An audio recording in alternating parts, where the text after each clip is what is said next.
আমরা চলে এলাম নাঙ্গলপোতা। আমার ডান দিকে মার্লিন রাইজের প্রজেক্ট চলছে, অনগোয়িং প্রজেক্ট মার্লিন রাইজ। এবং বেশ কিছুটা দূরে গেলেও বাঁদিকে দেখা যাবে DTC project, DTC capital city. তো আমরা সে পর্যন্ত যাবো না, মার্লিনের এন্ট্রি গেট। আমরা অতটুকু দূরে যাবো না, আমরা তার আগে থেকেই রাইট টার্ন নিয়ে 9 টন রোডের দিকে ঢুকবো। আমরা মেনলি আজকে যাচ্ছি নাঙ্গলপোতা হয়ে 9 টন ঢুকবো বলেই। রাস্তাটা অনেকটা সোজা পাওয়া যায় এবং 9 টনটা অনেকটা কনজাস্টেড, বিষ্ণুপুরগুলো পেরোতে হয়, ওই জায়গাগুলোটা অনেকটা কনজাস্টেড। তো আমরা একটু সহজ রাস্তা খুঁজে নিয়েছি,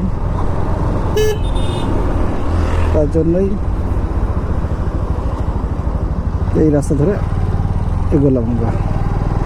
হ্যাঁ, এটা হচ্ছে কানেক্টিং রোড 211 to 91 নাঙ্গলপোতা থেকে। ওই জায়গাটা যেটা কানেক্ট হচ্ছে সেটা হচ্ছে, আচ্ছা এই হচ্ছে কিছু ব্যাক সাইডটা মার্লিনের। শুনেছি এখানে অনেক জমি ওরা নিয়েছে। আচ্ছা, এখানে অনেকগুলো অ্যামিনিটিস আছে, একটা ক্রিকেট গ্রাউন্ড, একটা ফুটবল গ্রাউন্ডও আছে এবং সেটা ডেলি প্র্যাকটিসও হয়। অনেকে প্র্যাকটিস করতে আসে, বাচ্চারা। আমি এবার ঢুকেছিলাম ক্রিকেটে।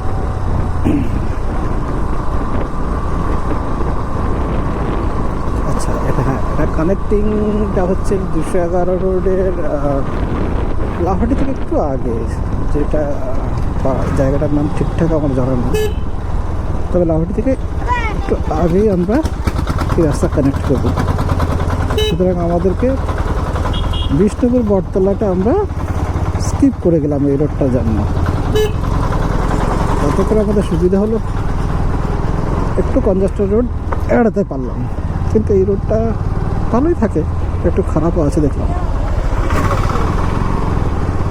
এবং এইটার জন্যই অনেকগুলো গাড়ি কিন্তু এই দিক দিয়ে যাতায়াত করছে। তাদের একটা উদ্দেশ্য বিষ্ণুপুর বটতলা থেকে রাজার চৌমাথা পর্যন্ত যে কনজাস্টেড এরিয়া রোডটা আছে সেইটাকে অ্যাভয়েড করার জন্য। এই একমাত্র ভালো রাস্তা, যদি আমরা কনজাস্টেড রোডগুলো অ্যাভয়েড করতে পারি। সেটা সবাই করছে।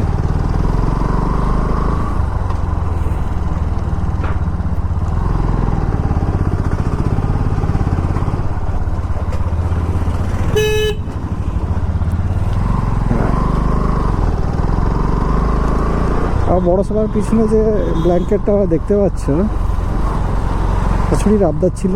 তো আজকে দেখলাম পাড়াতে কাশ্মীরের যেসব শাল, ব্ল্যাঙ্কেট বা শাল বিক্রি করা হলো, ওগুলো পাড়াতে আসে ফেরি করতে।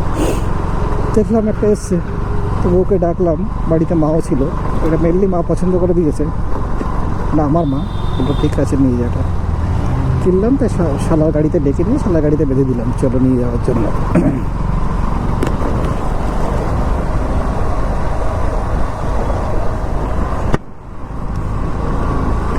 যাই হোক, এটা আমার লাইফের এই ফার্স্ট টাইম আমি একটা রাইড ব্লগিং করছি। জানি না কেমন হবে, আমি অত কথাটা ভালো বলতে পারি না, সেটা আগেও বলেছি। তো এটা আজকে মেনলি আমার শালার জন্যই পসিবল হলো। শালা বললো, এনকারেজ করলো আমাকে, চলো একবার ট্রাই করে দেখ। যদিও আমার শালা নতুনও করা শুরু করেছে। ওর একটা ইউটিউব চ্যানেল আছে, ফেসবুক পেজ আছে, ফেসবুক প্রোফাইল আছে, সেখানেই মেনলি ও ডেলি ব্লগিংগুলো করে।